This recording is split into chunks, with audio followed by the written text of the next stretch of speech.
You're listening to the Sales Chameleon Podcast. Smarter sales, stronger growth, simplified.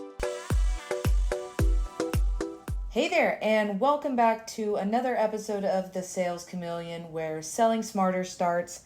I'm Heather Coggins, and today we're going to be diving deeper into the world of social styles. And so I've got a question to kind of kick things off. Have you ever wondered why, some people thrive on collaboration while others prefer clear direction?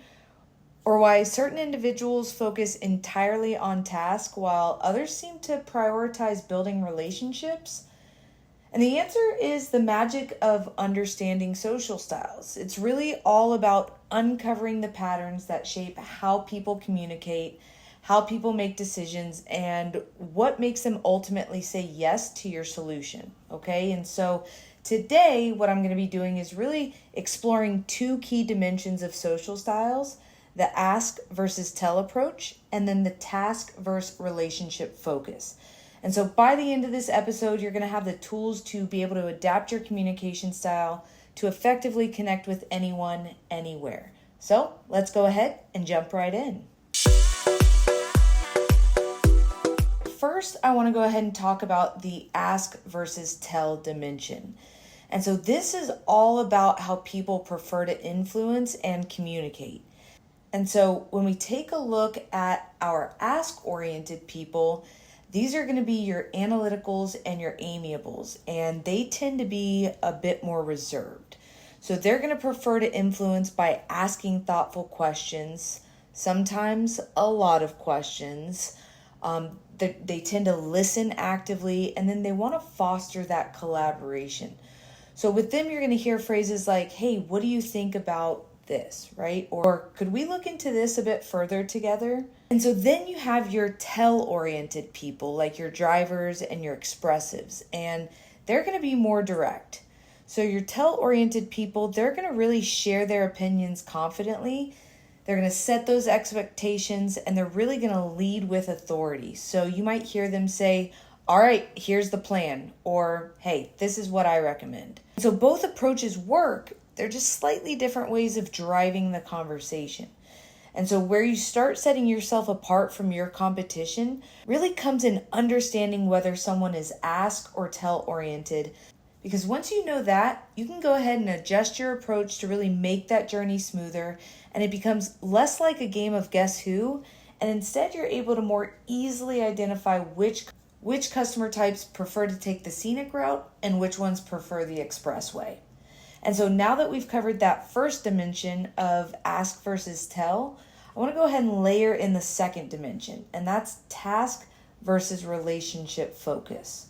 So if we start with our task-focused individuals, these are going to be our analyticals and our drivers. And they're going to be the ones who are going to prioritize results, efficiency, and clarity in conversations. And they're really all about getting things done. So you can kind of think of them as the checklist people. Okay, and then next we've got our relationship-focused individuals like our amiables and our expressives. And they're going to really value connection, value trust, and value that collaboration. And these people are going to be less about the what and more about the who, because for them, their whole vibe is kind of that journey matters just as much as the destination does, okay? And so when you combine these dimensions, ask versus tell and task versus relationship, you get a really powerful framework for being able to understand someone's communication style. And so what I want to go ahead and do next is break it down with some examples of what that might kind of look like, sound like, and how that might play out in the wild.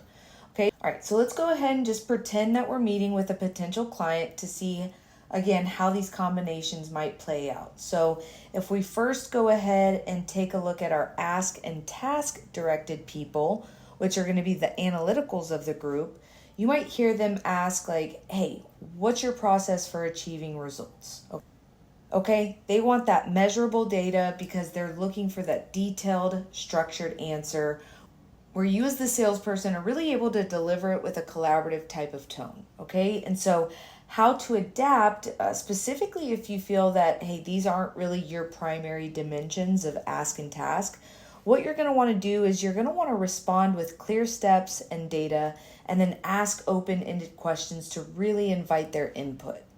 Next, for our tell and task folks, these are going to be our drivers. And so you're going to most likely hear them say something along the lines of, hey, here's what I need. Can you deliver? All right. They're going to be direct. They're going to be confident when speaking to you, and they're going to expect the same from you in your interaction and in your response.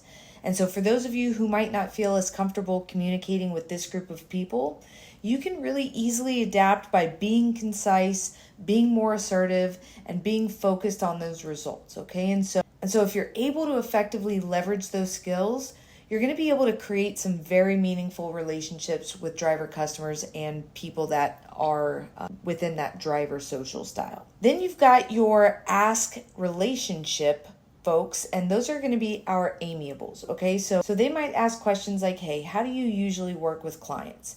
And their questions are often going to be focused towards really seeking that partnership and really wanting to feel understood before they make any kind of commitment, okay? And so how you can adapt to be more ask-directed and relationship-focused is going to be to start with empathy and connection.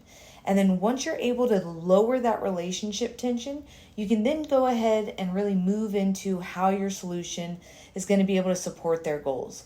But regardless, you always want to tie it back and make that connection, okay?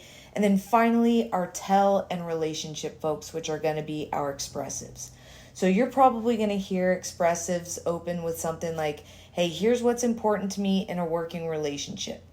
And you will most certainly also hear them tell you about all of the amazing and fantastical things that they're looking forward to achieving with you. Because expressives are confident, but they're also focused on building a connection.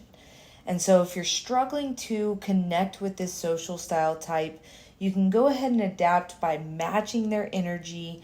And I know for some of you, it might take, a little bit more effort to do that, and it takes practice, but you can do it. So you want to match their energy and really show them how your solution aligns with their bigger vision.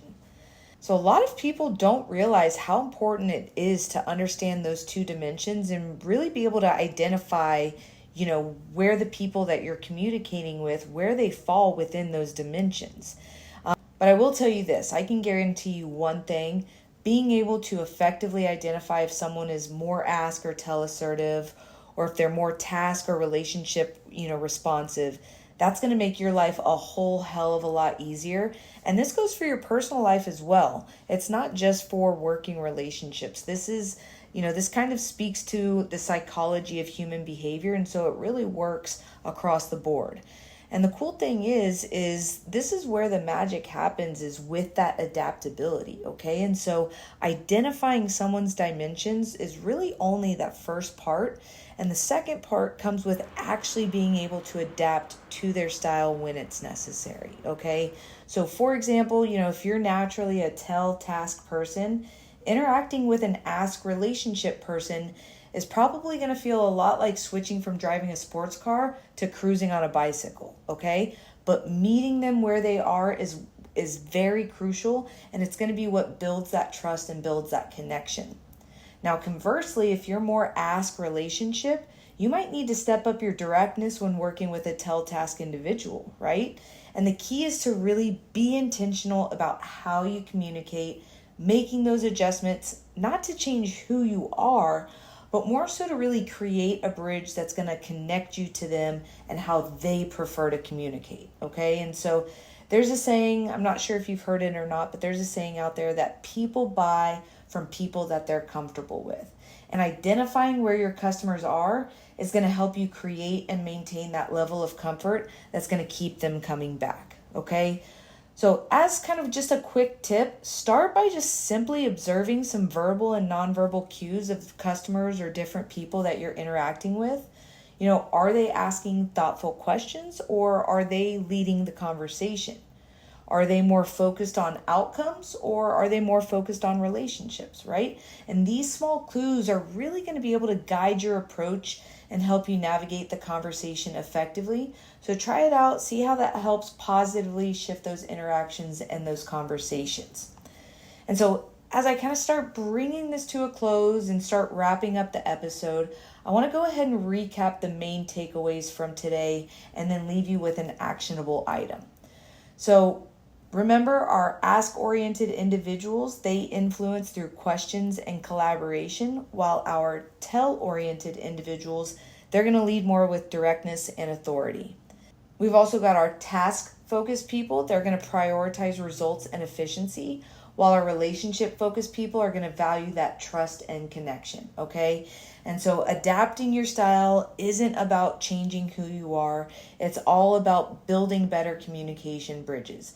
And so as your actionable takeaway, I'm going to present you with a challenge, okay? Over the next few days, what I want you to do is identify the social style of someone that you regularly interact with, okay? Whether it's a colleague, a client, or even just a personal friend, and ask yourself, one, do they tend to ask questions, or do they tend to tell me what they think? And two, are they more focused on task and outcomes, or are they more focused on building those relationships, okay? And once you figured that out, adjust your communication style to align with theirs. And so, for example, if you're talking to an analytical, be ready with data, clear steps. If you're speaking to an expressive, make sure you're bringing that energy and vision to the conversation, okay? Notice how they respond and really take note of any shifts in the interaction, because I'm confident that these small adjustments can really help you lead to those bigger results, okay? So that's all I had for the day. Thanks for joining me on yet another episode of the Sales Chameleon Podcast. Remember, understanding the ask versus tell and task versus relationship dimensions of social styles is really a game changer for anyone looking to communicate more effectively. Also, make sure that you're subscribing so you're not missing any of the episodes. And until next time, keep selling smarter, stay versatile, and I will catch you on the next one. Thanks for listening to the Sales Chameleon Podcast.